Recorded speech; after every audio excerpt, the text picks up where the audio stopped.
nice to have her try to get in the system again. I want to welcome everyone to our May 21st, 2020 Utah State Board of Education meeting. Thank everyone in advance for being prepared for this, staff and everything on the IT. Let's get right into our business. We have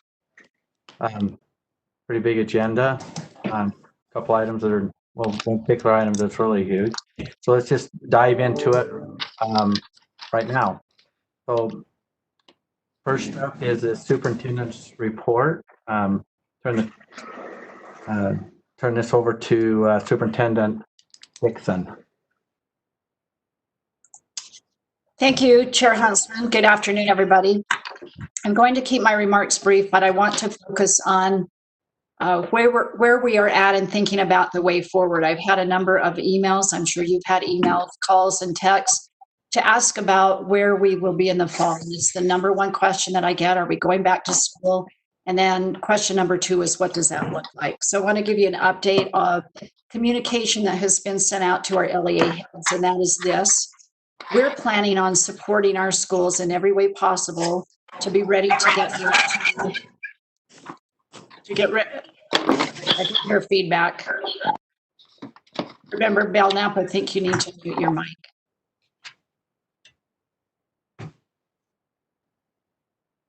So returning to school in the fall, we are planning on supporting our LEAs in every way possible to be in that normal phase of risk. Of course, that means everyone has to do their part in the community to help us get there. At the same time, we're trying to support and help our LEAs in thinking about being able to be nimble, and especially in the low risk or yellow phase, what that might look like, because schools in that phase, according to the Utah Leads plan, are open. And most counties, most cities are now in the yellow phase. So if we were in that phase in the fall, what might that look like? Again, planning on normal risk and green and being open, while at the same time preparing in ways that we can be nimble. So that means looking at making sure that they have all the right health elements in their health kits, face shields, thermometers, masks, protective wear, all of those things should a student show up and be found to be ill. And then what are the protocols? So just thinking through all of those things and trying to provide guidance and templates for schools. We are not in any way trying to dictate what that should look like, either in an instructional structure or with health and safety. We're working with our local and state health departments to help provide additional guidance. But again, that's to help us be nimble and safe instead of going into panic mode and reacting. We want to be proactive and be prepared. So that's what our role is in all of this, is just helping provide guidance. And then secondly, for summer learning, we've had a lot of questions about, are we dictating or mandating anything with summer learning? And the answer to that is no. We are providing guidance and ideas, and again, CARES Act funding that can be used for unfinished learning in the summer. It could be for counselors to meet with students, supplement food programs, tutoring for educators, teachers, professional development for people to learn how to use tools that maybe they struggled with as we were in soft closure. So those are the things that we're working on and trying to provide guidance for. And again, I just want to reassure the board and the public that we're not mandating anything for fall or summer. Our role is just to provide guidance and make sure that everyone has the information they need to help families and students and educators come back in a safe and meaningful way. That's my report. Okay, thank you, Superintendent. Any questions from board members?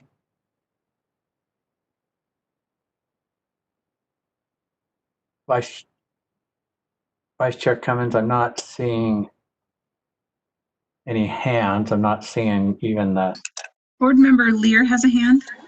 Okay, Board Member Lear. Superintendent. Yes.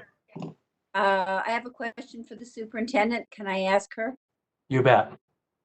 Superintendent, I'm still wrestling with, and from your comment on our previous meeting too, if you're saying that it is up to individual LEAs working with their local health departments, is that what you're saying? Well, in terms of what their needs are, given the color that their county or district might find themselves in the fall. So we're starting to see a more localized movement instead of the entire state being in a color. You'll notice right now that Wasatch and Summit and missing the third county on orange. I think, is it San Juan? Anyway, we've got 3 places, Salt Lake City on orange. So we're starting to see that become more localized. So let's say that a particular community that there is an outbreak, that would be the school district and the school working directly with their local health department to make those determinations. So if they went on yellow, then we would want to make sure that they had things in place that they could be nimble and flip right to yellow instead of not knowing what to do. Does that make sense? Well, it does, but it's not really an answer. Can I follow up? Yes, a follow-up. I'm sorry. I'm just trying to be really clear. I understand all of what you're saying. I understand the local efforts we're seeing. I understand the involvement of the local health department. I just want to be able to say to those who ask me, this is between the LEA and its local health department. Are you asking about who makes the decision for school closure? No, I'm saying next fall. This is if I'm being asked, what are we going to do about about school in the fall, that I can say this is between the school district or charter school you attend in concert with your local health department. The state board is not mandating opening, is not mandating staying closed. The state board stands ready to provide. I don't know what that means for accountability. That's my aside. I wouldn't say that. Okay. Funding, but that to me is a clear answer. But is, I feel like you're talking around it, and I don't know. Maybe that's where you feel like you have to be. But I just would like to say it's not the state board's. The state board will not be giving directives, or maybe you're not saying that. But I hear you saying. I think I hear you saying San Juan may open, Salt Lake may open, Logan may open, but it's up to and Summit Academy may open, but it's up to the individual LEA and working with its health department. Is that what you're saying? Okay, I didn't understand your question until now. So the state health department and local health departments have the authority to open or close schools for health. So they're the ones that make those determinations. So if there was a statewide outbreak and the state health department said, we need to close schools, or we are in yellow, and therefore, if you look at that color chart, green and yellow are open, okay? So the decisions and the guidance that we're talking about are things that they would need to think about in that yellow phase or orange phase. The decision to actually open or close schools, yes, is at the state health department or the local health department. The school doesn't make that decision because it would be closed or open based on the level of risk that's been established by the health department. Sorry to belabor this, Chair, but so when people ask me, I can say it is up to the local health department Or state. Opens in August, September. Local or state health department. Or state. Okay. Thanks. That's helpful.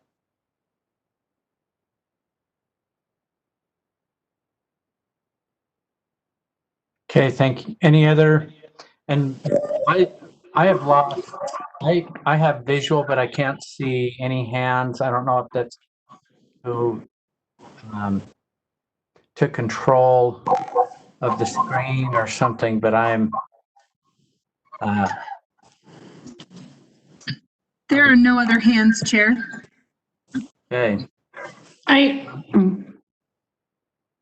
Was somebody waiting? Did somebody have a?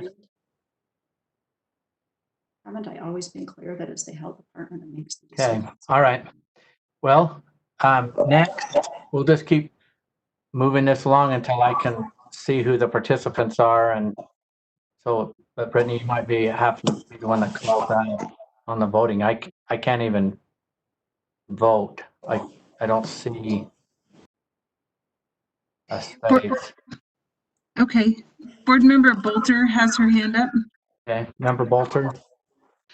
Okay, I don't know who the best person is to answer this, but I don't know if you guys have been seeing, I've been tagged on a lot of posts that have new CDC guidelines for reopening schools, like wearing a mask over the age of 2, no sharing items, desks 6 feet apart, one way down the hall, different things like that. And I am wondering, I don't know what to tell anybody when they ask me about this. Is this what we're going to be doing in our schools? Is this not?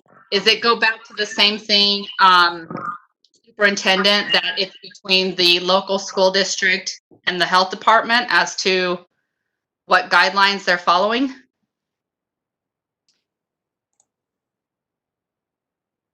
Right, so we're actually, again, just trying to put in those spaces of yellow and even orange, what are the safe and health guidelines that are coming from a variety of sources. So I think I mentioned this in our last meeting, that we're looking at CDC, we're looking at things coming from the McKinsey report and a variety of sources, what other states are doing, but mostly listening to our local and state health departments about health and safety guidance, and just putting those out there to say, these are things to consider in working with your local health departments.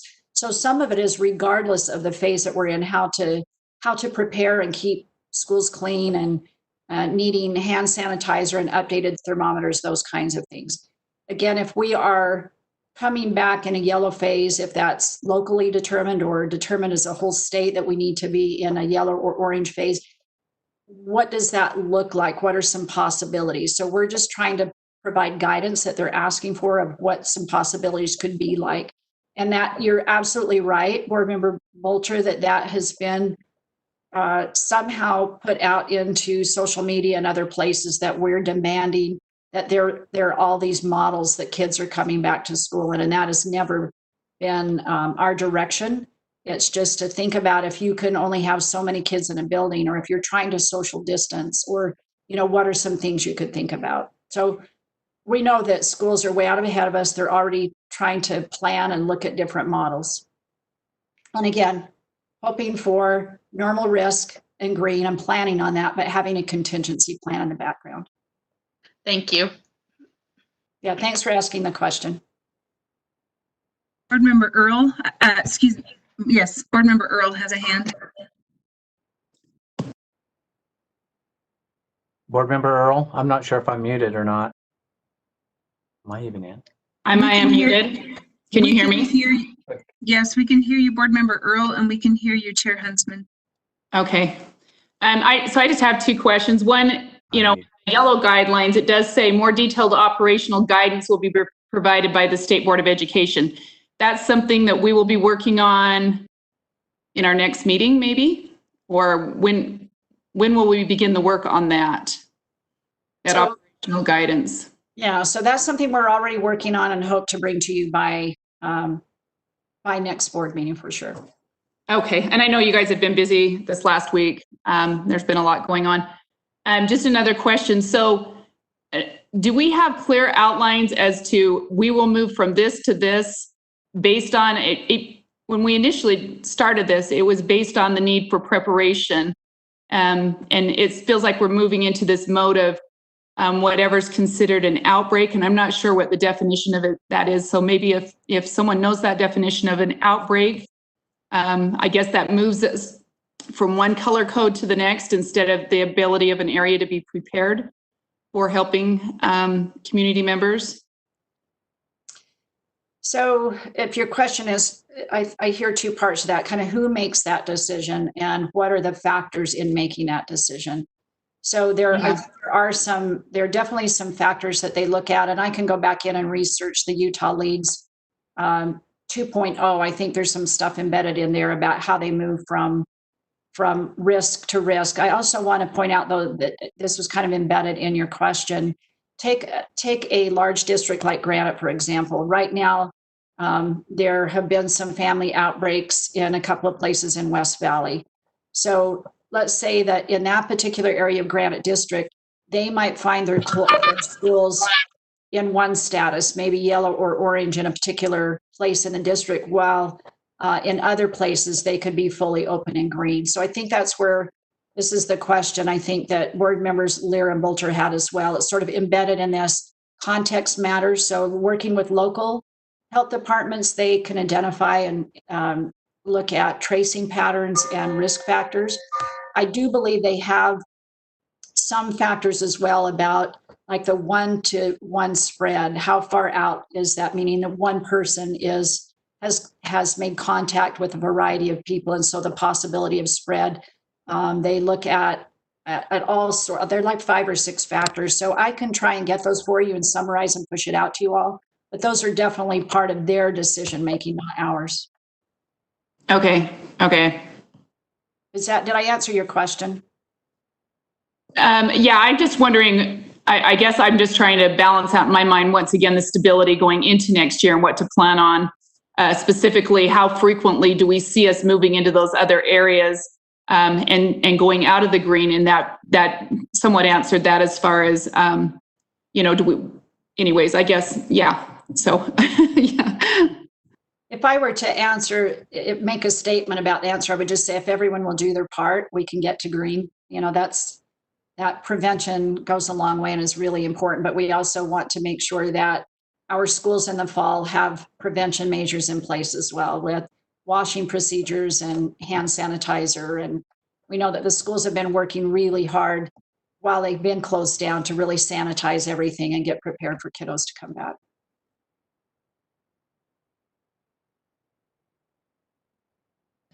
Okay, I'm not seeing any other. Board Member Lear, you have your hand still up for a reason, or? I do. Yes, I had a follow-up question. Okay, that Board Member Lear. I can't resist asking. I understand very clearly now what you're saying about the local and state health departments. But now I'm sort of troubled about the funding. If a school district LEA tells us we are open, the board will just immediately start sending the ADA funding or the average daily membership funding. We won't ask questions. We'll just start sending that to the district. Is that the way? And maybe I'm getting way ahead of the game, but is that what you're thinking now? Well, I think it's a broader discussion for you as a board to talk about the policies you have around attendance and the way we fund through average daily membership. That's a very broad and ongoing conversation that I think you need to have. In terms of the funding, we have been engaged in school, whether it was remote or in person. So we've been sending out those 1/12 regardless of where people are at, and I would expect that to continue. So in the fall, again, assuming all things go to green and we're normal, but if somebody's in yellow or orange, we still assume that there's some kind of continuance of learning plan going on. And we have continuance of learning plans that they send in for the spring. That's something we can expand on, but we would just expect to continue to send out that 1/12 with the expectation that learning is taking place, whether at home or at school, or a blended model of some sort. Did that answer your question? Yes, thank you. That's very helpful. Okay. Okay.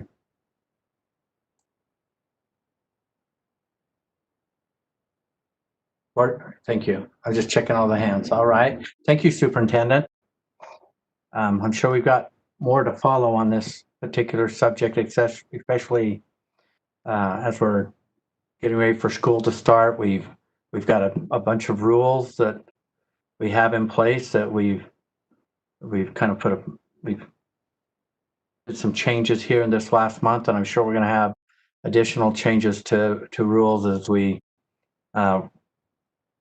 prepare for the next school year.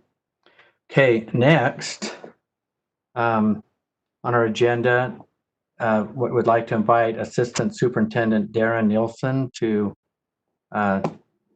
take the mic, and this is an actual item regarding civics test waivers. Assistant Superintendent Nielsen. Thank you, Chair Huntsman. Darren Yeah. Nielsen, Is somebody controlling then the screen, correct? Is that? Okay, I think Jeff's controlling the screen, but I'm not confident on that. all right. Okay, he is. He's got it now. I see it now. All right. Please continue. All right. My name is Gary Nielsen, Assistant Superintendent of Student Learning for the Utah State Board of Education. This is an action item. It's the third set of basic civics test waiver requests that we've received since the opportunity for such was provided. There are two additional school districts, Ogden School District and Salt Lake City School District, that have submitted a request for additional waivers. It brings the total amount, these are approved, to 4,676 waiver requests, which represents about 10% of our senior class. Okay. Questions from board members or motion? Board member Belknap. Yes, Chair, I'd like to make a motion that the board approve the waivers of the basic civics test as requested. Okay, we have a motion. Do we have a second? I'll second Board Member Thorpe. And board member Thorpe. Discussion to the motion.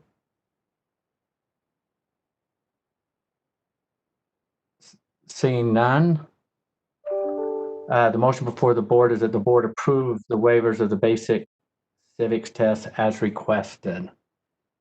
Okay, members, if you guys remember right, you highlight your name and then vote a green check for yays, the red X for an A.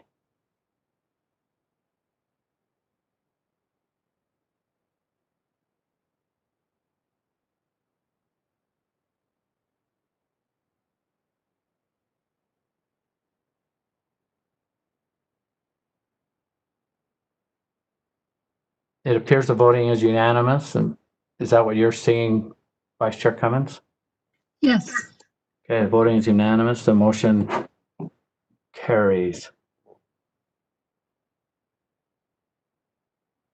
And for some reason, and I'm not sure if this is how it's set up, but I can see all of the membership that's in on this meeting.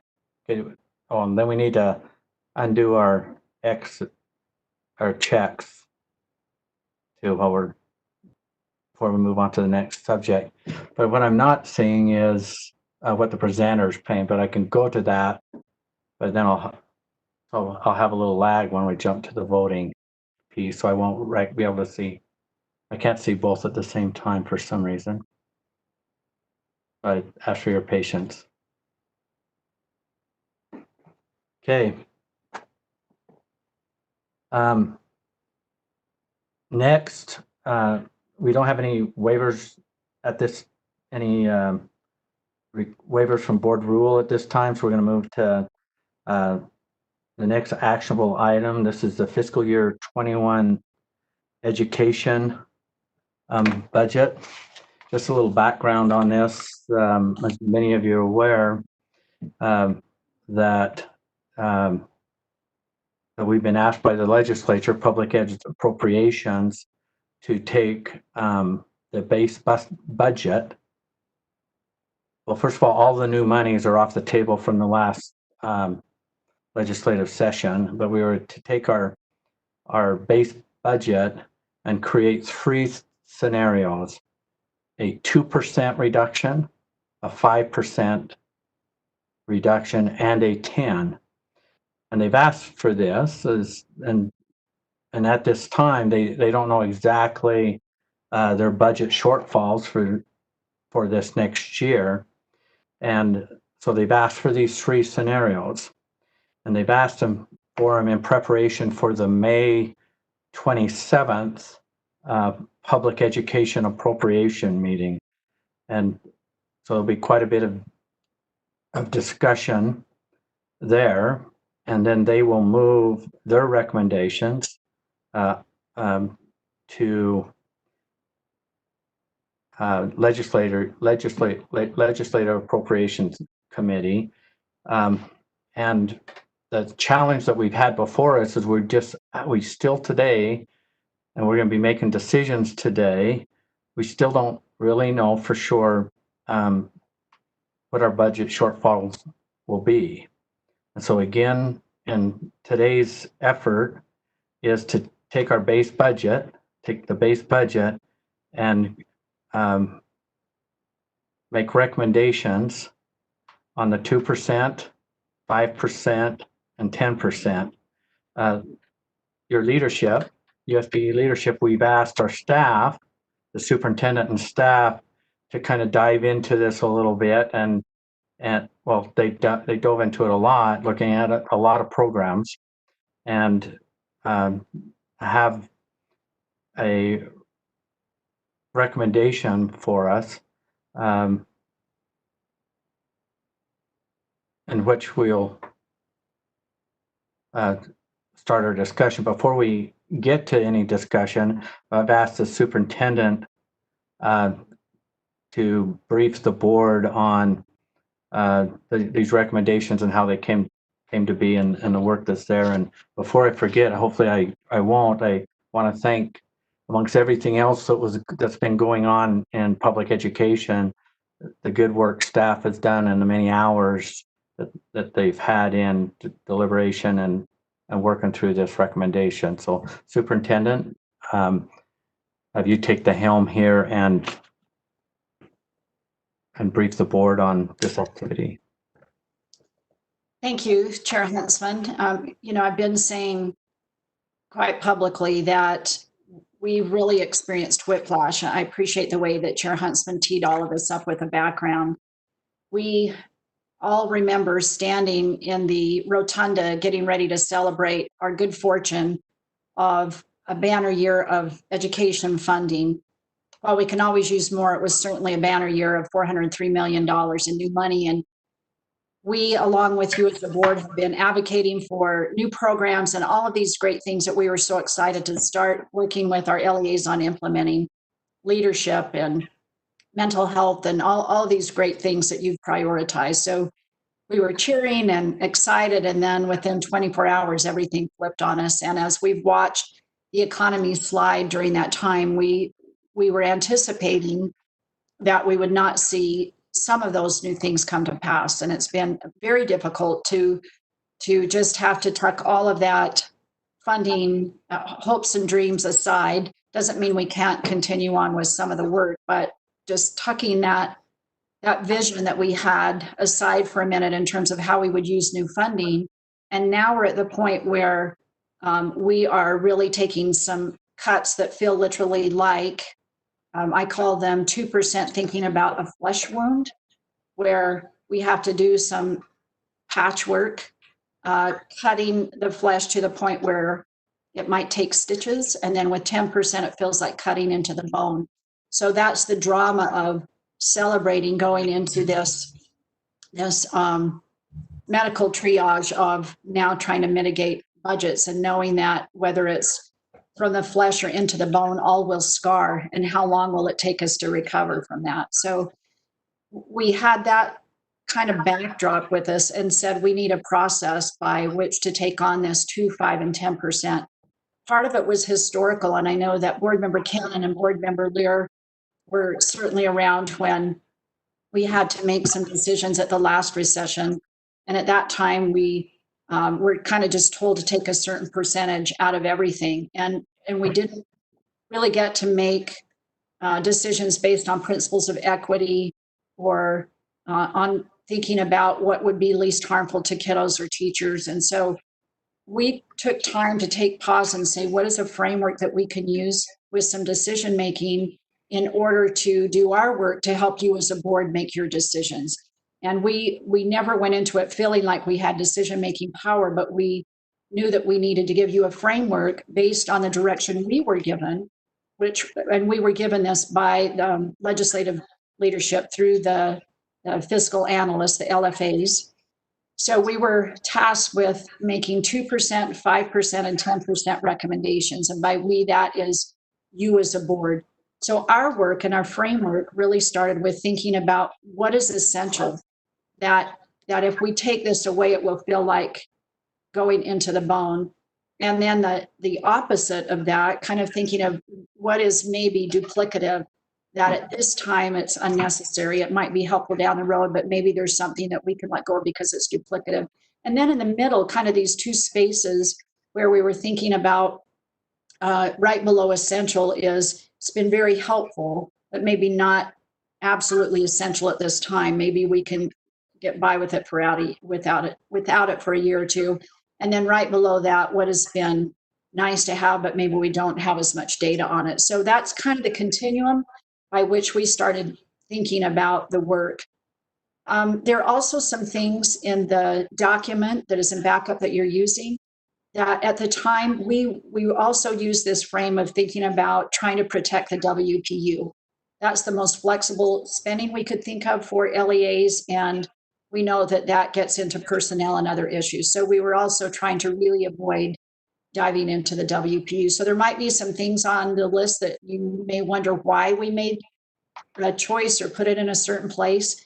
And over the course of a week, that truly may have changed. And some of those, I'm not sure that we could even get into the details to tell you why, but we just tried to do our best thinking around what we perceived to be essential versus maybe duplicative, and also based on that our perception was based on things that we've heard from the field experience, looked at the data.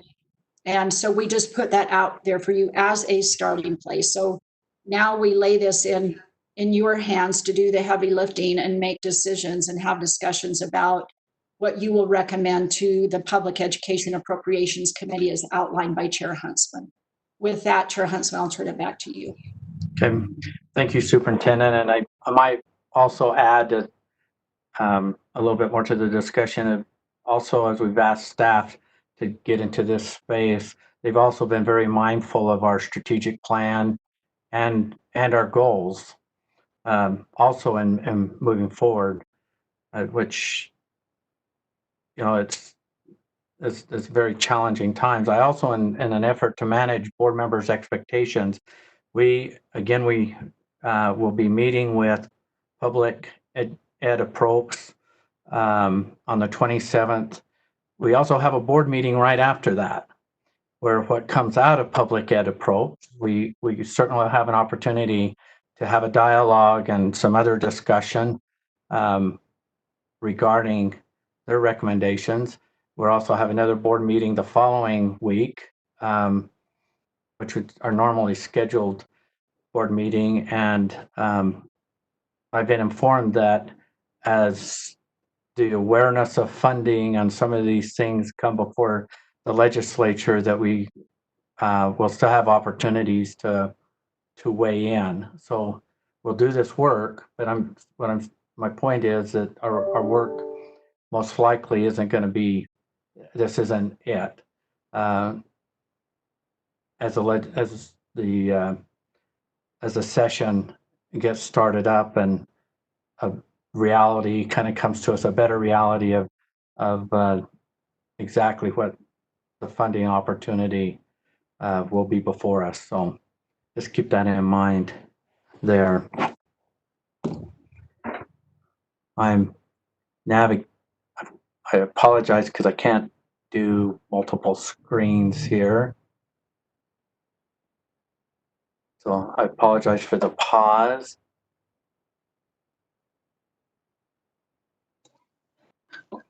Board Member Belknap has a hand. Okay, I just got to that spot. Board Member Belknap, I'm also seeing Board Member Davis, you have a check in your spot there, but Board Member Belknap. Thank you, Chair. For purposes of discussion, I move that the board approve the USBE base budget reduction scenarios list showing staff recommendations for the 2%, 5%, and 10% base budget cut, and forward the list to the legislature for their consideration. Okay, do we have a second? I'll second. Board Member Newell. Thank you, Board Member Newell. We have a motion and a second. The motion before the board is that the board approve the USBE base budget reduction scenarios list showing staff recommendations for a 2%, 5%, and 10% base budget cut and forward the list to the legislature for their consideration. Discussion to the motion.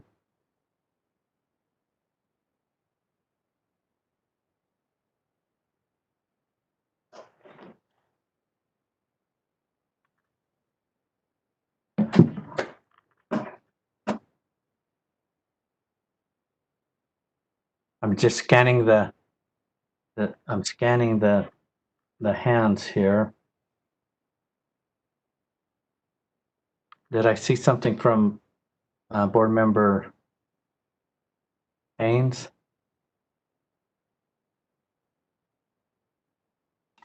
I didn't know that worked. Yes. I've never met her yet. Chair, can you hear me? Yes. Okay. You're by phone, correct? Yes, I'm by phone. Thank you. Okay. I have a motion to make as well. When I wanted to Are you wanting to amend that, but do I need to wait until after this motion made by? Well, this would be an amendment to Belknap has been Board Member Belknap's motion. Yes, I would like to amend the motion. Okay, correct. Okay, what would your amendment be? Proposed amendment? I move that the following adjustments. I move that the following adjustments to the USBE base budget reduction scenario list be made. That would include line 2Q, the professional staff budget reduction of $19,981,230 be removed from the 2% reduction list and added to the bottom of the 10% reduction list. Also, line 10J, the teacher and student success budget reduction of $93,684,788 be reduced by $19,981,230, totaling $73,703,558. And line 2F, the teacher and student success budget reduction of $5,265,212 be increased by $19,981,230, totaling $25,246,442. And I believe this motion is available in writing through Jeff, if you'd like to see that. Okay, There we go. I see. Okay, we have a proposed amendment. Is there a second? Board Member Marsh? I'll second. Board Member Bolter. Board Member Bolter? We have a motion and a second. Did you want to speak to your proposed amendment, Board Member Haynes? Yes, thank you, Chair. Okay. My concern is everything above the line, which allows for more flexibility with our district schools and charter schools, be more available, especially in this initial cut, and which is the reason why I would suggest the professional staff budget through this amendment be moved to the 10% cut, so that it would allow more flexibility for our school leadership to use that money accordingly. Thank you. Okay, additional discussion to the amendment. Member Earl, I think I see your hand raised. Not on this one. So thank you. All right, your hand. All right. You want me to put my hand down for now? Yes, please. It'll help me navigate to this amendment. Board Member Davis? Yeah, I'll speak to this amendment. I think a lot of LEAs use this money to go towards teacher salary step and lane changes. And I think that none of these cuts anybody wants to make across the board, period. But I think this one should be put the very last, scraping the bottom of the barrel. If we have to go there, it's last. Okay. Thank you, Member Davis. Any other discussion to the proposed amendment?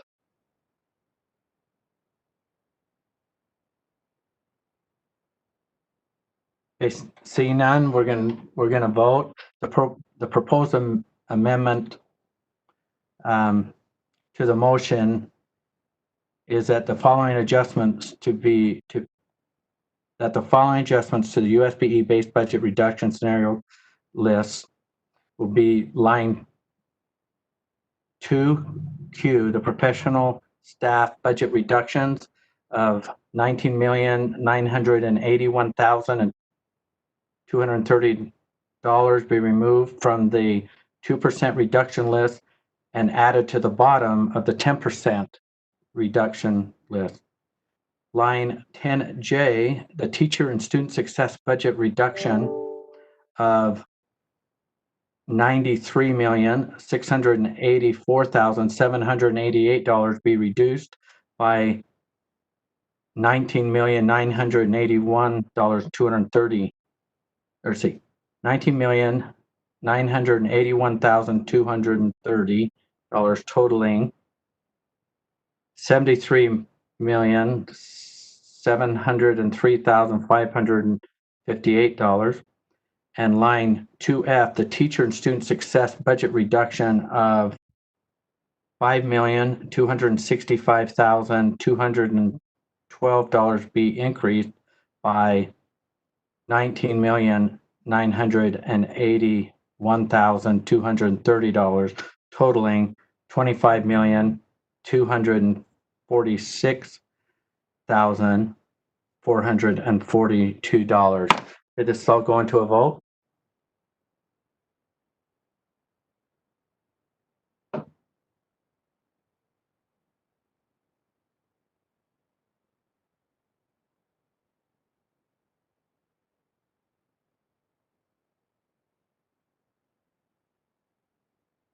This is on the proposed amendment.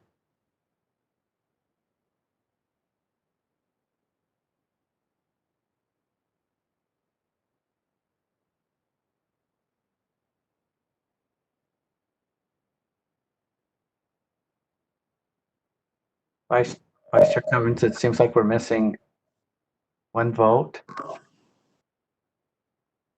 Oh, there it is. Okay, the voting is unanimous. Is that how you see it, Vice Chair Cummings? Yes. Okay. So we have the motion. Cheryl? Yes. This is Board Member Earl. Just for those online, I know you said it was unanimous. I think it's important if we're missing anyone to make sure we just state that so that people know who's specifically voting. Even though it is unanimous, if there's anybody that's not there, just so we're really clear at the public where the voting lies. Thank you. Okay.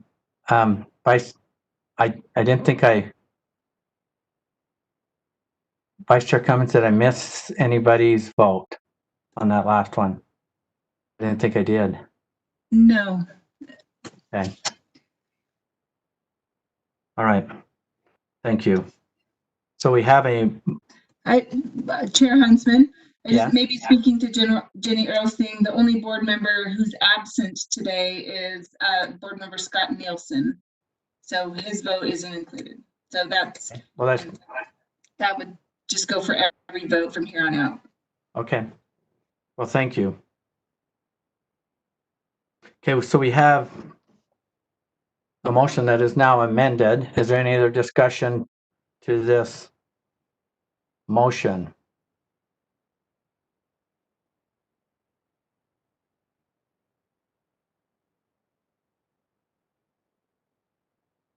Member Earl. Yes, I'm still working on mine just a little bit to make sure the numbers add up. If there's anyone else, I do have a motion, but Okay. if anyone else, I could wait on this for just another minute. Okay, we still have quite a few hands up and some checks from the voting, so it's difficult to see who wants to comment. But Board Member Lear, I'm a comment. you have a, okay, discussion to the motion, to the amended motion then? I Yes, do. I just want a clarification.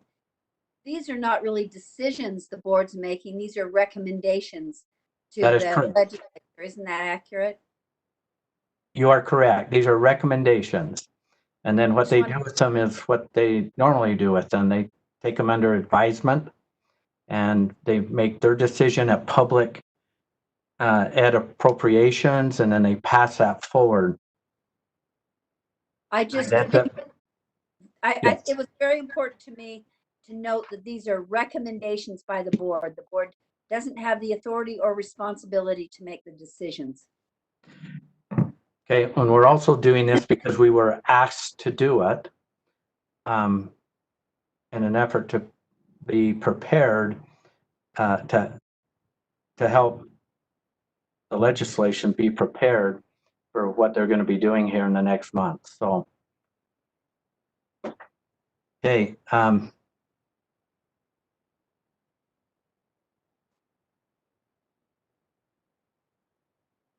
Board Member Earl, if we can help you with your proposed amendment, we'd be glad to. We have staff available, and That would be great. I'll give you the gist of it, and I'm just working on the number breakdown.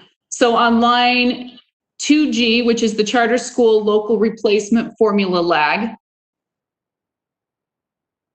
Okay. And then, so that's 4 million. And then on 2S, which is the charter school administration, I would like to move 6 million of that one, the full amount on 2G, the 4 million. And then the, on 2S, charter school administration, 6 million. And also the Centennial Scholarship Program, the full amount on that, 272,500. To those three items down to the 10%. And in exchange for that, give me just a second.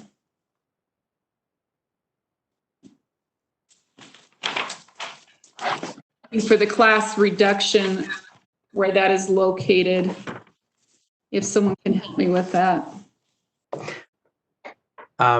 Superintendent, I'm not sure who's going to navigate this to help with staff. Is Deborah helping, or are you taking point on this? As we're trying to inventory the request. I'm here, Chair. This is Deborah. Right. Deborah's tracking the numbers, and I think Jeff is running the screen. Yes. And I can't see. And I've got some limitations here, but I'm trying to stay up, so I'm glad somebody's on it. And so what was your intent to? The intent is to take that from the class size reduction. In other words, put part of the class size reduction, that difference of 10,272,500 of that up into the 2% area. Does that make sense to staff? Yes, so the class size reduction, just so you know, is in the 5%. It's in the 5%. Okay. Okay, I guess I'd like it to be, all right, I was thinking it was in the 10. trying to find something that's equally distributed.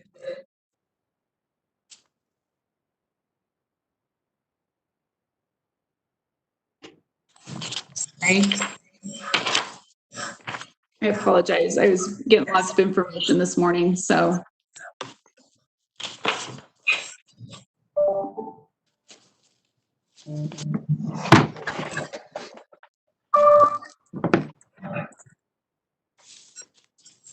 Give me just one more minute.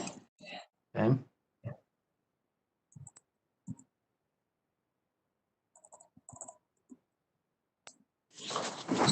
So, Superintendent, is somebody crafting the motion?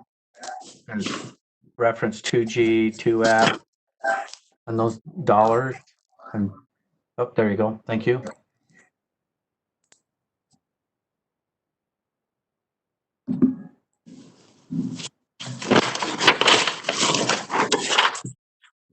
Sorry, let me get one more thing here.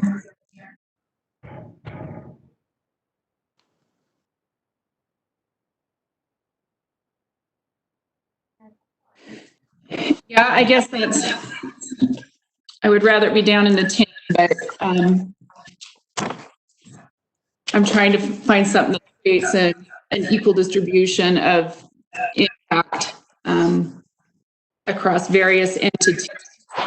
So I think I'll have to just go for that, Deborah. Did you consider maybe TSSA is equally distributed as well? Okay, that would, what line is that on? Would you That's mind? on 10J. 10J. Yeah, that would, we've impacted that one already, right? Yes. Yeah, I think that this creates more equitable for some of our workers where this impacts them directly, especially with what's taken place this spring. There is enrollment concerns and things. And so I think we need to really keep that in mind as we go impacting some of these direct funding sources for them. So, which actually try to create a more equal distribution of funding for the charter schools with the public schools. So yes, let's do that then on line 10J. So we've already reduced that once. I don't know what that number would be then. So 73 something. Yeah, the current amount is 73,703,558. Okay, and then if we can take the 10,272,500 from that. That's $63,431,058. Okay.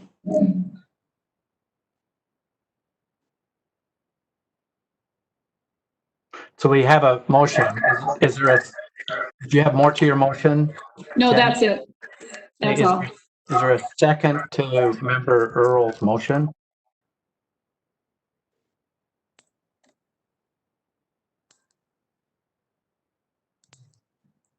Board Member Earl, there's Second. is that Board Member Belknap? Or not Belknap, Bolton? Bolter, yes. Okay. We have a motion and a, did you want any further discussion, Board Member Earl? Explanation? I think I kind of did that without being seconded. If you want further explanation, I just think the Centennial Scholarship is, especially with kids that are planning on this money, it's not a lot of money in comparison to the rest of this. I think that's something that kids work hard for. The other items keep the finances more equitable for our charter schools so they can continue to manage in this time. And it equally provides them some equitable funding that's similar to that's flexible for them, but also usable for them. So yes, that's my motion. Okay, discussion to the proposed amendment. I'm looking for hands. Chair Huntsman, can we have Board Member Earl just look at the motion and make sure we captured everything that she mentioned? Okay, and Yeah, I'll see if there's any other discussion while she's. There was also, it was line 2S, charter school administration. Let me look at time on that. So that would have been a reduction, well, Of 6 million. that would have been changed by 6 million, would have been moved down. So there would have still been a reduction of $2,014,500 would have been left in 2S. So it would have been reduced by 6 million. Thank you for asking that question.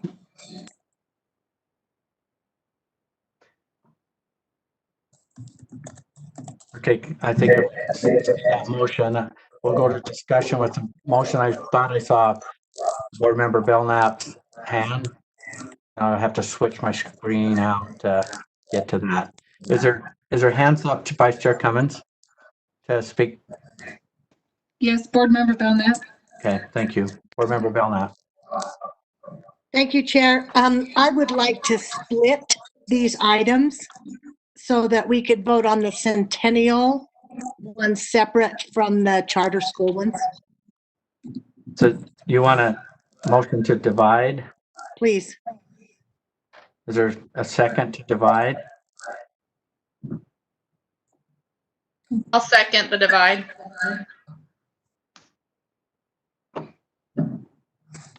Any discussion? Are you seeing any Vice Chair Cummins? None? None. Okay, let's vote on the motion to divide.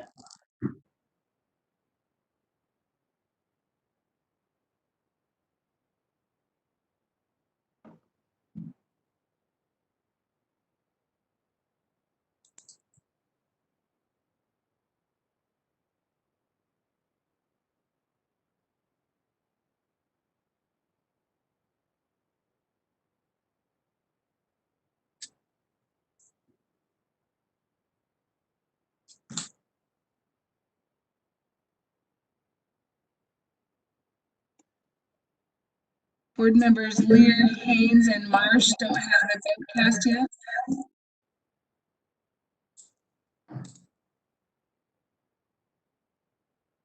That's my way of voting. If I don't raise my vote, no. Oh, okay, thank you for that clarification. Thank you. Sorry. And Haynes is in the same boat. Board Member Haynes. I'm in the same boat. Raising a lower of a hand, raise is yay, lower is no.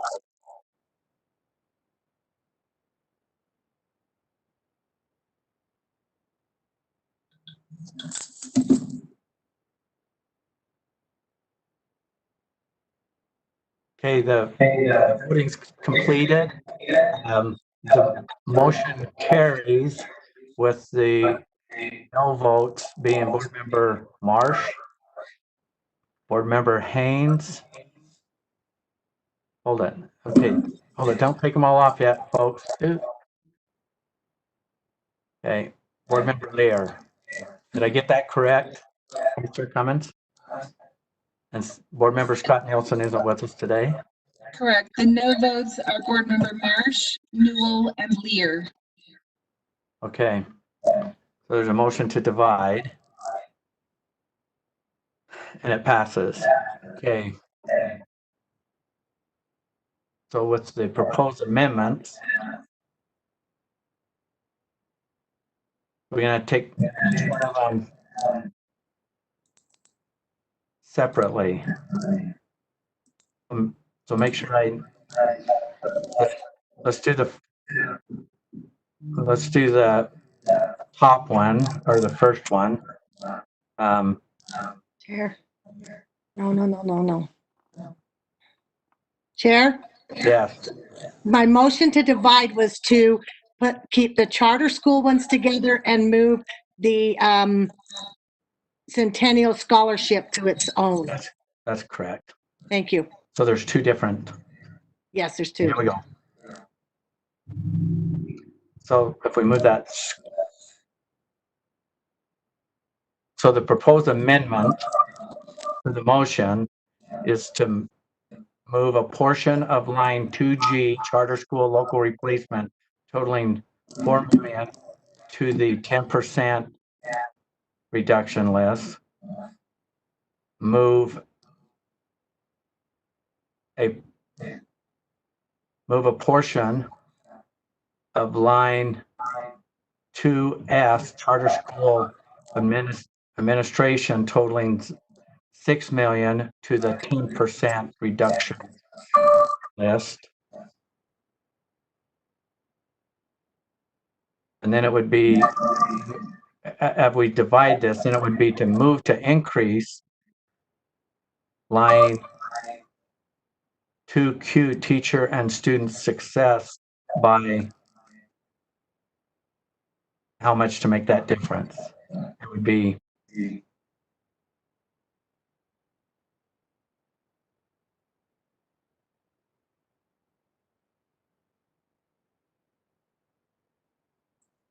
okay, reduce a portion of line 10J teacher and student success by 10,000 to the 2% reduction list totaling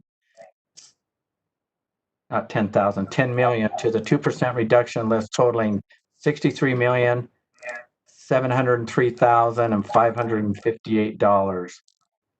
That's how it would be divided. Is that correct?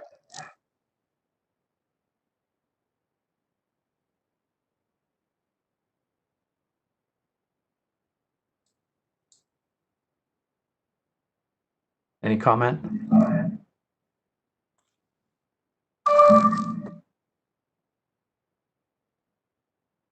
Board Member Belknap, is that how you saw the divide? That's what I read from Jenny's motion. Yes. Okay, now, all right. So now, Huntsman? Chair Huntsman, sorry. yes, That would actually change line 2F as well to 35,246,442.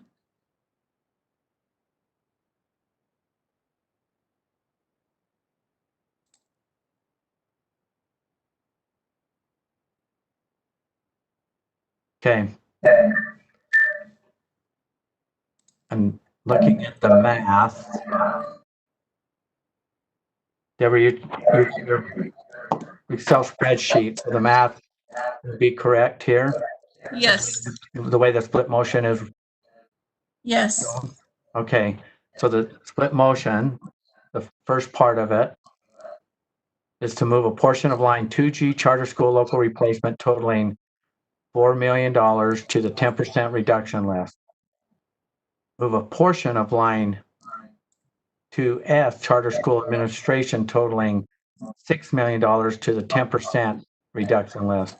Reduce a portion of line 10J teacher and student success by 10 million to the 2% reduction list totaling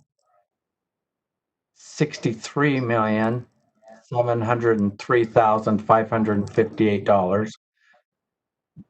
Move to increase line 2F teacher and student success by 10 million totaling $35,246.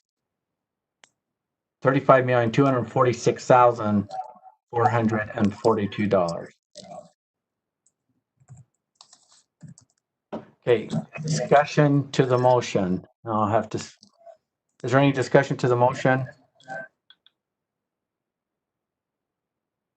I've got to get to my voting screen. Seeing none, let's vote. Oh, Chair, Board Member Cannon and Board Member Lear have hands. okay, there is discussion. I didn't see it pop up. So, Board Member Cannon? Discussion to the motion. Yeah, I'm a little bit confused. It seems, I believe Jenny's motion involved line 10A, class size reduction. And when I heard her talking about it, I found where that was. I don't see that mentioned in the motion. That is one question. The second question is line 10J, Teacher and Student Success Program. I believe we just passed a motion on that. So I'm wondering about the conflict between passing two motions on the same item. Okay, I'm not gonna go back to the sharing screen.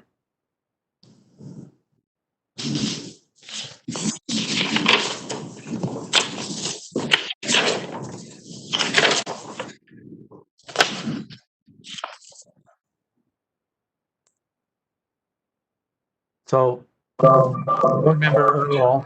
Yeah, do you want me to? Yeah, on the split motion one, I'm following it. Well, I had asked about the class size reduction, but it was in the 5%, and I wanted to use something from the 10%. So that's why. So that those were more equally distributed, and that's why that discussion took place, Board Member Cannon. And then, and that's why I was seeking some help. And then those were, you're right, there's two separate motions coming from similar pots.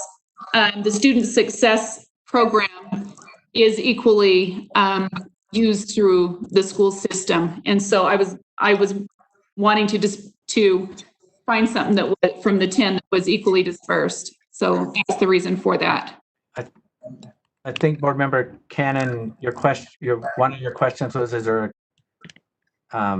a conflict when we've already passed one motion and then the amendment cuts into that proposed motion? Is that what your question was? Yes, I believe that the previous motion involved the Teacher and Student Success Program.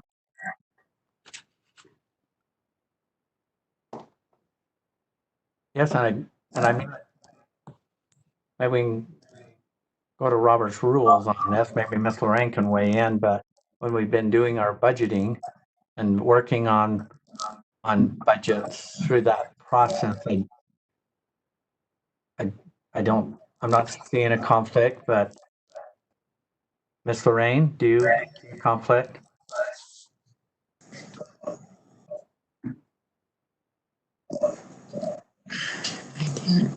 Or Vice Chair Coons? Am I unmuted now? Yeah, you're on now. You know, that's something I have to research, but at this point I would defer to the chair in making that ruling. Okay, and I'm feeling as we're dealing with budget and stuff from the previous motion, as we're still dealing with the budget process, I'm not seeing it as a conflict. Or might I add something? This is Board Member Earl. Yeah, thank you. Yes. This is a recommendation. Once again, these are not set numbers or set items, and so I feel like we can move around a little bit within that.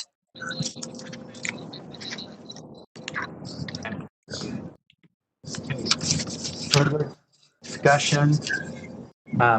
So the Board Member Lear had a hand up.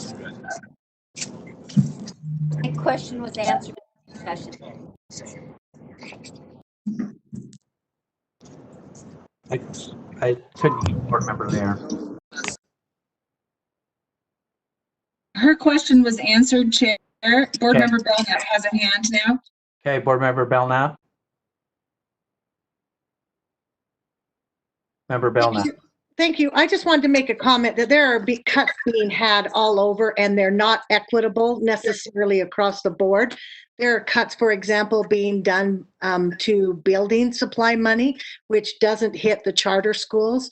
And the admin money is being cut at all levels, district and charter levels. So I just, Jenny, I apologize, but you come back to that we're only cutting the charters. Everybody's taking cuts. And some are district related and some are charter related. Any other hands up on this proposed split motion? May I respond? Yes. Wait. I just wanted to clarify in case it sounded like I was saying only those were being cut, because I everyone is making cuts. I think you're accurate in saying that, Board Member Belknap. Just that these particular funds allow some flexibility for the charter schools. And so I'm just seeking that flexibility for them. So. Any other discussion? I'm seeing none. We're ready to vote. Is that how you see it, Vice Chair Cummins?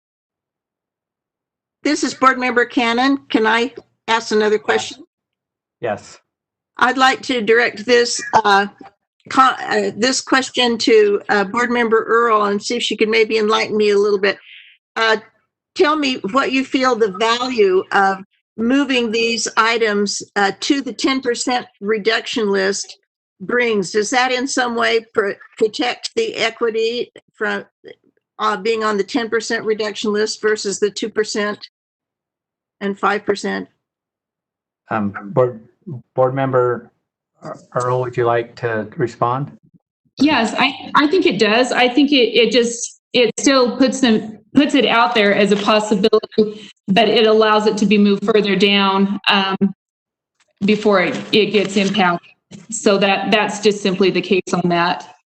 Did that answer your question enough, Janet? Yes, thank you for the thought. Okay, any further discussion that you're seeing, Vice Chair Cummins? No.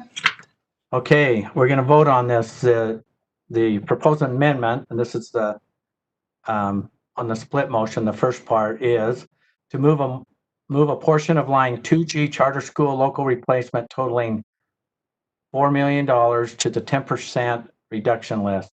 Move a portion of lines 2S charter school administration totaling $6 million to the 10% reduction list. Reduce a portion of line 10J teacher and student success by 10 million to the 2% reduction list totaling $63,703,558. Move to increase line 2F teacher and student success by 10 million totaling $35,246,442. Okay, let's all vote.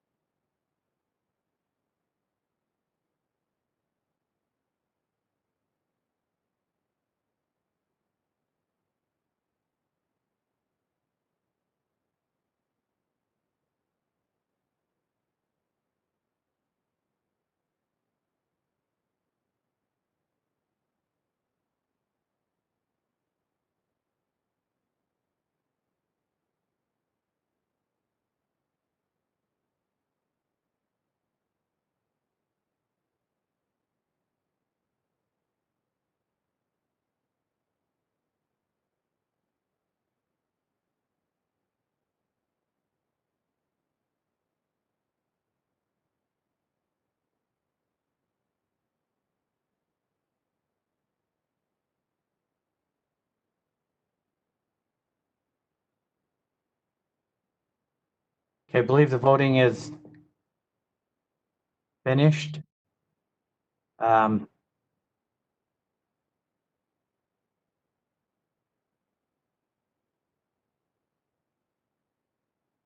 motion doesn't carry. I think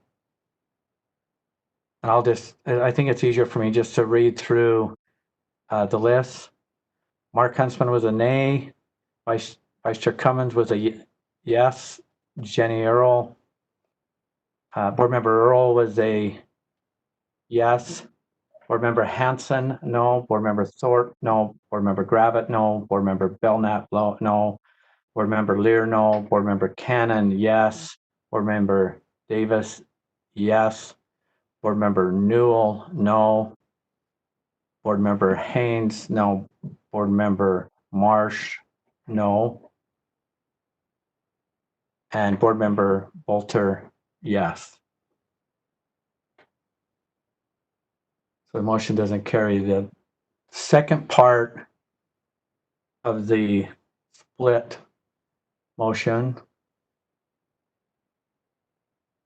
And thank you for having this ready. Is to move line 2E Centennial Scholarship totaling $272,500 to the 10% reduction list. Move a portion of line 10J Teacher and Student Success totaling $272,500 to the 2% reduction. We're almost there.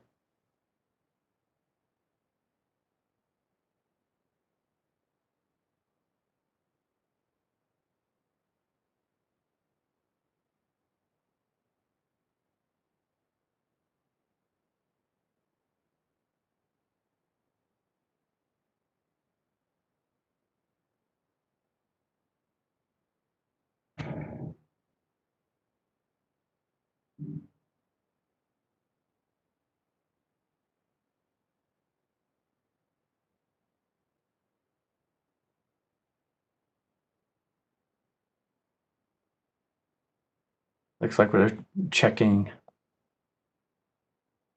the spreadsheet.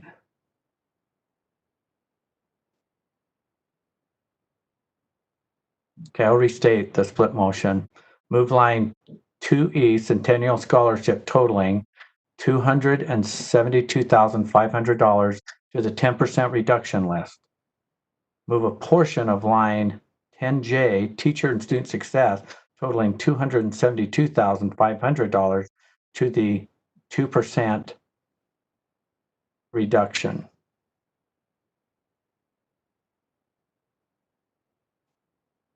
Move the $272,500 from line 10J to line 2F totaling $25,518,942. Deborah Jacobson, is this math seem correct to you?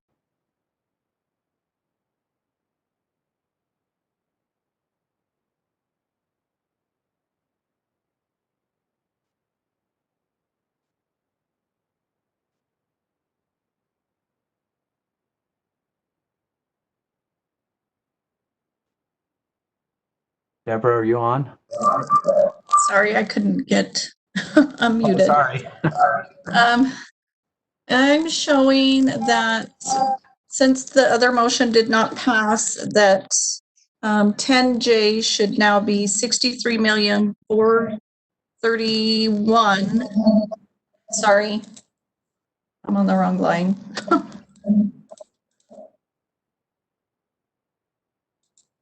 431.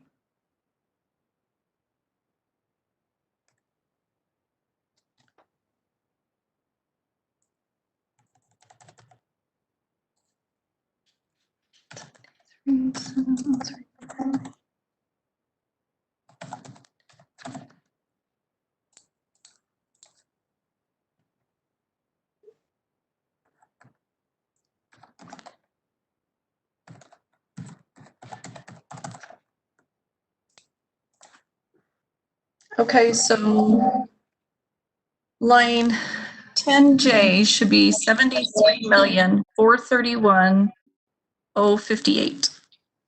058. Yes. All right. All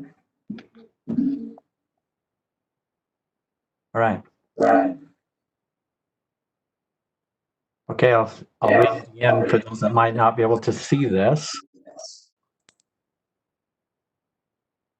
The split motion, the second part of the split motion amendment would read, move line 2E Centennial Scholarship totaling $272,500 to the 10% reduction list. Move a portion of line 10J Teacher and Student Success totaling $272,500 to the 2% reduction, making line 10J total $73,431,058. $31,058. Move the $272,500 from line 10J to line 2F, total making line 2F $25,518,942. Okay, that's the proposed motion that's before the board. Discussion. Are you seeing any, Brittany, while I'm moving mine? Yeah, there's lots of hands raised, but I'm not sure if they're from the voting portion of it. So board member Lear and board member Marsh have hands up. Mine, I do have a comment. We're in discussion, so go ahead. I have a discussion. Yes, I am very sympathetic to this. I would support a means test to add to the annual appropriation if that would not just be too complicated. But I feel like poor families already are so disproportionately impacted by the situation and by these cuts that I think that higher income families, this is something that they can bear. And I know I would be willing to do that myself if I had children or grandchildren right now in this process. So I can't support this as painful as it is. I really want to support things to hold students harmless, but I just think we've all got to understand the difficulty for lower income families. Okay. Any other discussion? There are no other hands, Chair. Okay. Seeing none. Okay, we're going to vote on this.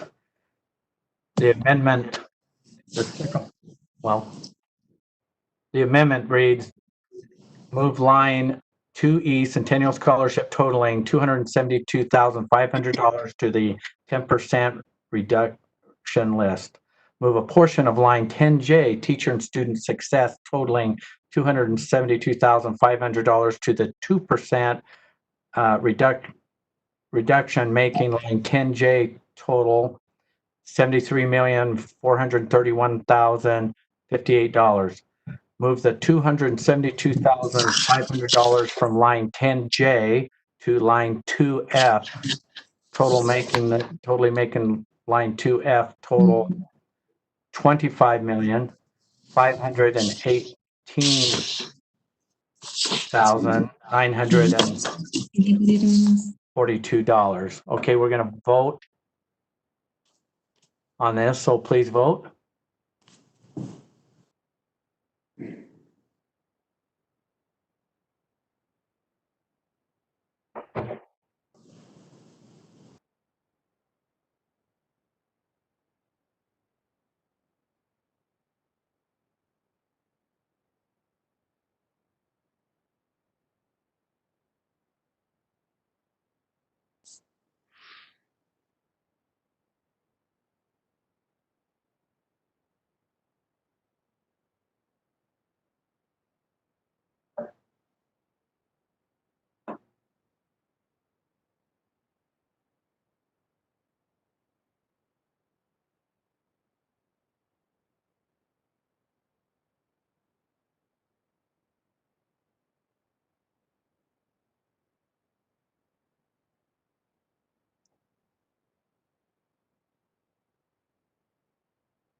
So, Vice Chair Cummins, are you counting the way I am that the motion didn't pass?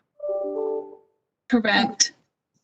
Okay, so I'll, for the record, let this help people voted. Mark Huntsman was a nay, Vice Chair Cummins, nay, Board Member Earl, yes. Scott Hansen, Board Member Hansen, yes. Board Member Thorpe, no. Board Member Gravitt, no. Board Member Belknap, yes. Board Member Lear, no. Board Member Cannon, yes. Board Member Davis, yes. Board Member Newell, no. Board Member Haynes, yes. Board Member Marsh, no. Board Member Bolter, yes. So the motion doesn't carry. Okay, so we've got to go back. I'm going back to the amended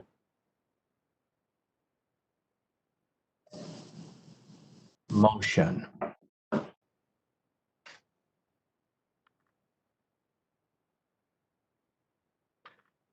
Okay, any further discussion to the amended motion? Okay. And then we still have how you voted still on the screen.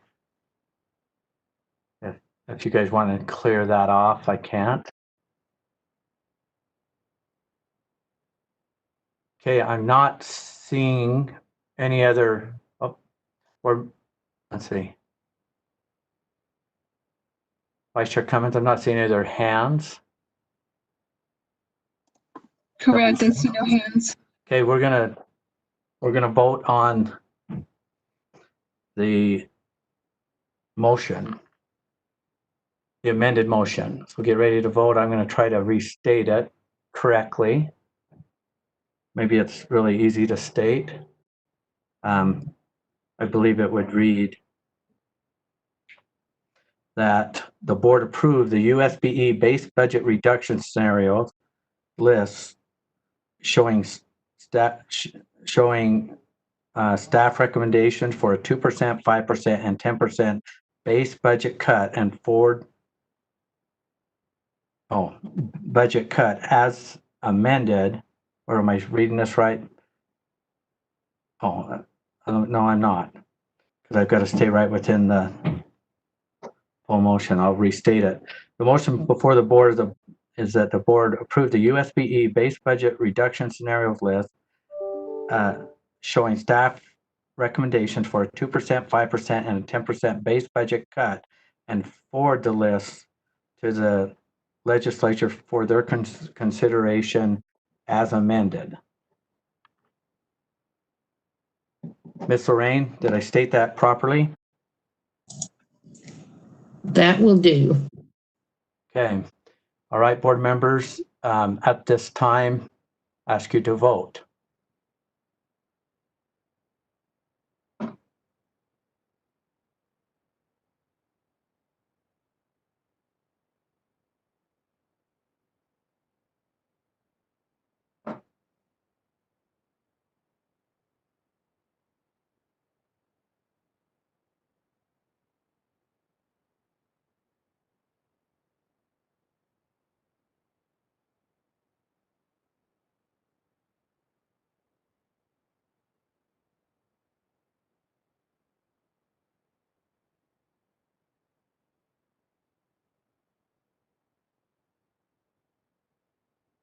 I'm scanning through this.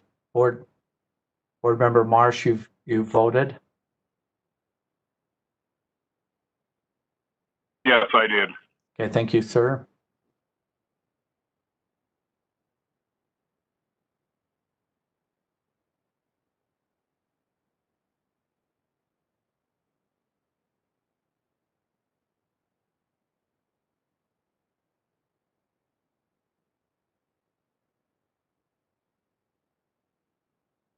Okay, Vice Chair Cummins, it appears that the motion passes at a 12-2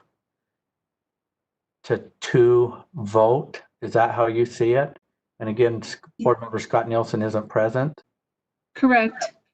And the nay votes is board member Earl and board member Marsh.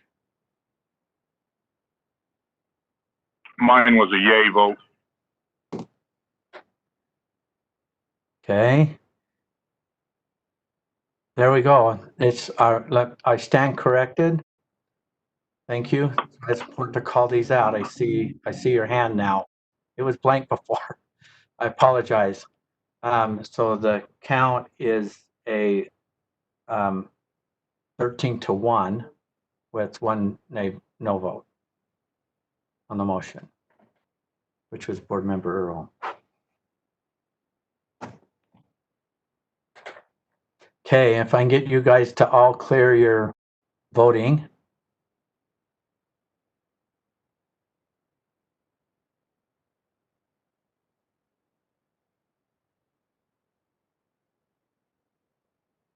Okay, thank you. Board Member Davis, you have your hand up.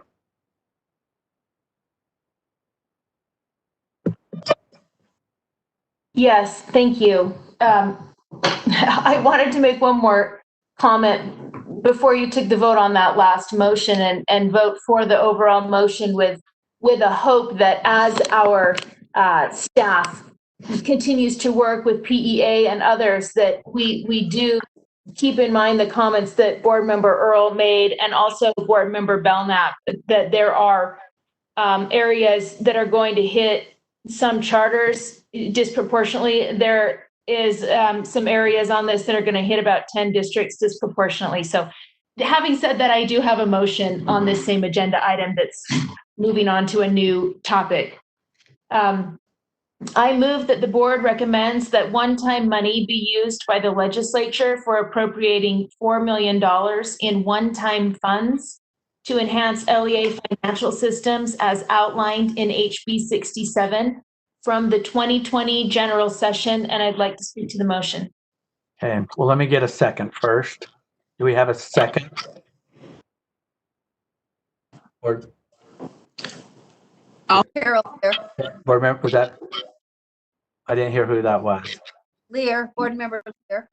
Okay, Board Member Lear. Okay, we have a motion and a second. Board Member Davis, speak to the motion, please. Yes, thank you. This is a separate motion because this piece is an anomaly. According to legislative fiscal analyst numbers, these programs are going to start paying for themselves in 3 to 5 years. This isn't something where we have to kind of rob Peter to pay Paul and we're trying to pick one and substitute it for the base budget. Yes, this was new funding in 2020, but again, it's going to pay for itself in 3 to 5 years. Also, it will not only save us money financially in the long run, but it's going to avoid penalties, and it's also going to reduce administrative burden. And I'm prepared to give details in all 3 of those areas as we discuss, but in the interest of time, if there are no questions or concerns, I'll hold on that. If there are, I'll be happy to follow up in details in those areas. You know, we're not ready for complete interoperability with USIMS yet, but we are ready to start laying the groundwork that's going to build the steps toward that interoperability with our systems. And in this area, we have responsibility at a state level to take a bird's eye view and to continue moving forward here. And again, we had requested an ongoing $4 million appropriation. This is not that. This would be a one-time to start laying the groundwork there. Okay, discussion to this motion.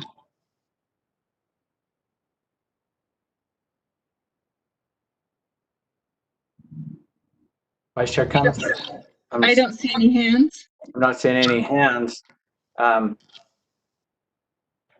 I will add, if I could add to the discussion, I think it's very, very relevant and important what Board Member Davis brought to light. This is in addition to what the legislature, public education or public education appropriations has asked for. We certainly, if this motion passes, we'll take this forward. And again, I want to remind board members that as we continue to meet over the next couple of weeks, if there's other new developments and new things coming, then we certainly can put that on our board agenda and pass it on to the legislature if they're going through appropriations. So I'm not seeing any other hands, so we're gonna vote on that.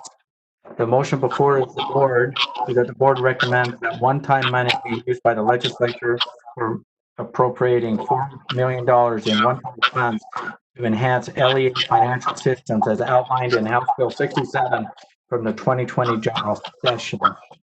Board members, if you will please vote.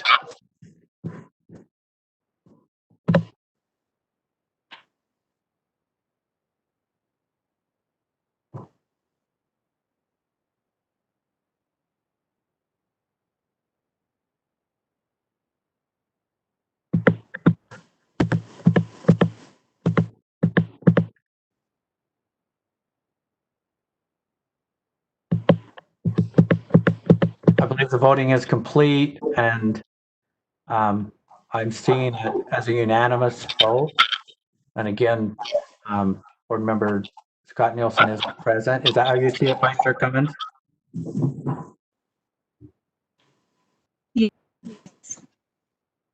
Yes? I think, Correct. okay, thank you. All right, board members, if I get you to turn your voting off. I appreciate your patience with me. I'm going to do some funky things with my screen.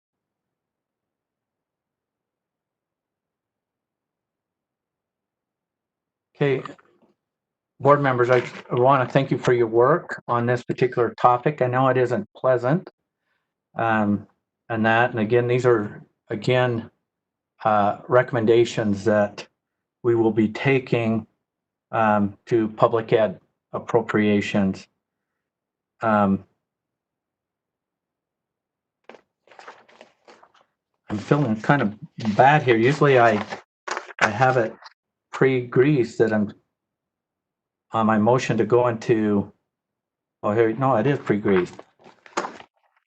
Okay, we're going to continue on with our agenda. The next item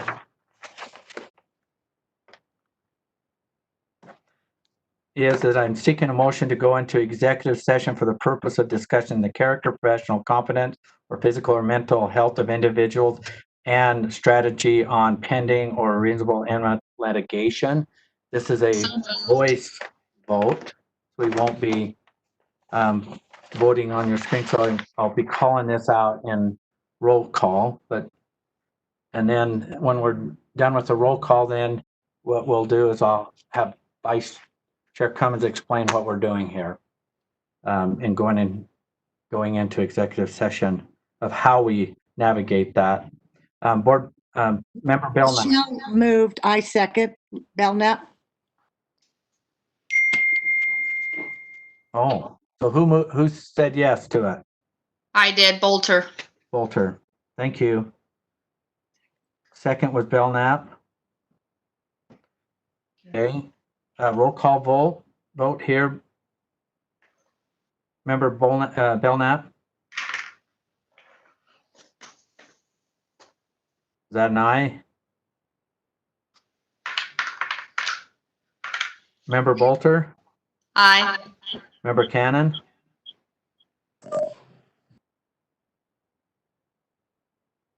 Member Cannon? Vice Chair Cummins? I'm an aye.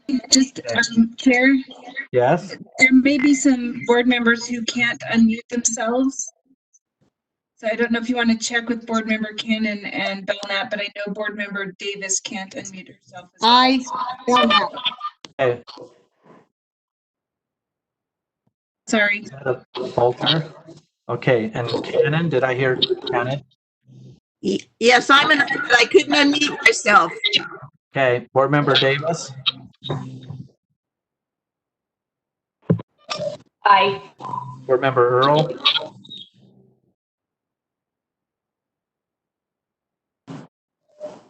Aye. Board Can you Member hear me? Gravitt? Yep, got it. Thank you. Board Member Gravitt? Aye.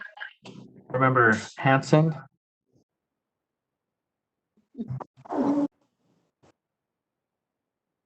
Says aye. He's not. Right. Board Member Haynes is on his phone, but I'm not sure if he can stay with us, but I don't think he can get in. Well, I know he won't be able to get in our executive. Can you hear me? I'm an aye. This is. Man, great. Yes. Board Member Lear? Aye. Board Member Marsh? Aye. Board Member Nielsen isn't present. Board Member Newell? Aye. Board Member Thorpe? Aye. Mark Huntsman's an aye. Okay, we're going into executive session. Hang on one sec. I've got to get mine so I can see whose hands are raised, I believe.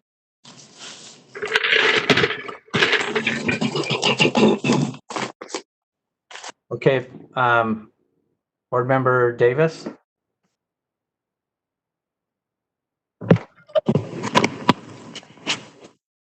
Yes, I move that the board recommend to the governor that James Moss be reappointed to the State Charter School Board. Okay, thank you. Do we have a second? Second, Belknap. Thank you, Board Member Billman. Discussion to the motion?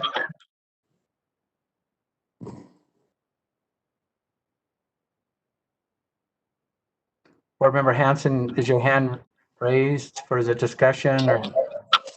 Oh, thank you. Seeing none, let's vote. The motion before the board is that the board recommends to the governor that James Moss be reappointed to the State Charter School Board. All those in favor, please vote.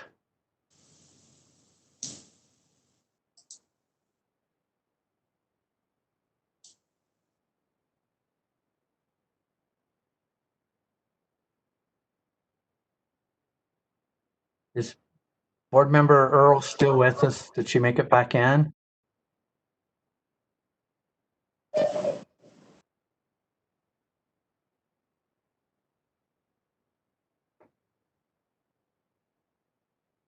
Board Member Earl, are you with us? Board Member Earl mentioned she had to step away for a moment. Okay, thank you.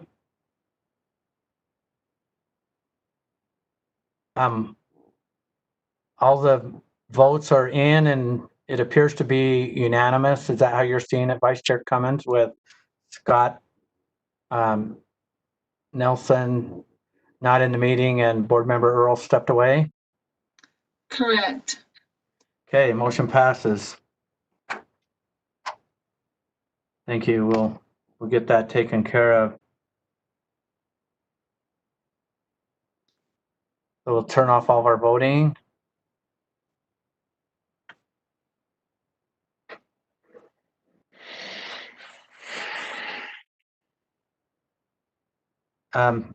Vice Chair Cummins, I'm not seeing any other motions coming out of executive session. Is that how you're seeing it? Board Member Bell, Yes. you have your hand up for a reason? Oh, Yes, yeah. I do. Okay. Chair, it's not from executive session, but I have a data request for next meeting. I was hoping that the digital teaching and learning and CTE could maybe bring, oh, crummy. Sorry. Gosh. You're popular today. Oh, holy Chair heck. Belknap, we'll try that again. I was just hoping that the digital teaching and learning and CTE could bring back a list of maybe tools or programs that might not at this point, that might have been cut in funding that would have an impact on teachers and students in this distance learning environment. I'm just curious as to those departments. You have that's your information request? Yes, it is. Okay. I can give more details to them also later. Okay. Do we have a second? Second. Second. Okay. I believe that was Board Member Bolter that was first. And you kind of spoke to the motion. Did you want to speak more to the motion? Well, no, because that was the whole, I'm sorry, Chair, I did kind of overreach. I just want to know what maybe is, what tools that we're cutting and yet have increased from either use or that we're ready to use and we haven't used them. So we have the CTE request for information. Or DTL either one. Okay, and so I'm not going to restate the motion.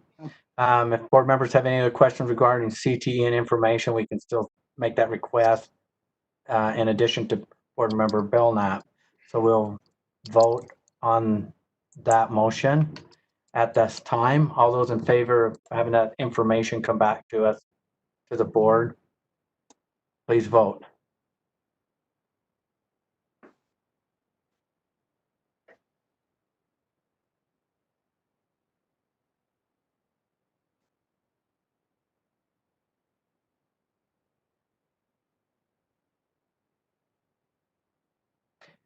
Okay, it appears Board Member Earl isn't back, and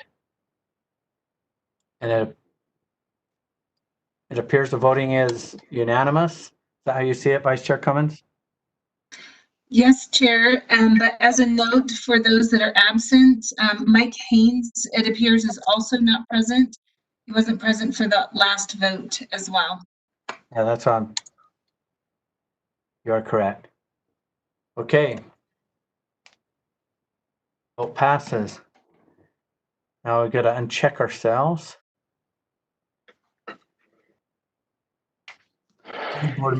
Board members, thank you.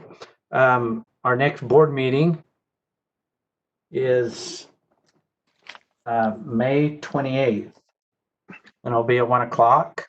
I appreciate your work today.